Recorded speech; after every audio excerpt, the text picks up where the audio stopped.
ត្រូវស្រែវិទូមកយើងបងប្អូនមកចុះអត់មានស្មៅទេដោយសារយើងប្រើទឹក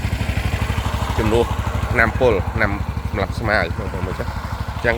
យើងកំពុងតែដាក់ទឹកដើម្បីកុំឲ្យមានស្មៅដុះឡើងតាន់បាទអញ្ចឹងប្រហែលមកប៉ុណ្ណេះរឿងថ្នាំពុល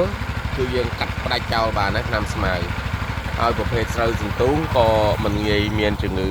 មានសត្វល្អិតអីចូលមកបំផ្លាញដែរបាទមើលសុខភាពនឹងដើមដងចាស់បាទល្អមែនតើនឹងមកបាទហើយជីក៏ដូចឆ្នោះដែរយើងប្រើតិចបំផុតបើយើងប្រៀបធៀបជាមួយនឹងស្រូវពង្រោះបាទហេតុអីបានតែយើងប្រើជីតិចដោយសារតែស្រូវស្រែសន្ទូងរបស់យើងគឺវាមានគ្នាតិចបាទអញ្ចឹងហើយជីក៏វាស៊ីតិចដែរទៅតាមនឹងដែរបងប្អូនមើលចាបាទ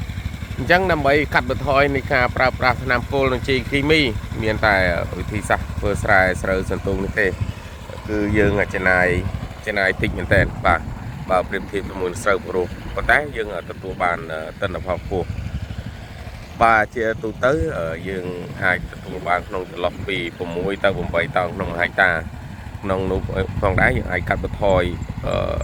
ពាក់កណ្ដាលបើប្រៀបធៀបទៅនឹងស្រូវពង្រោះកាត់បន្ថយនៃការចំណាយបាទ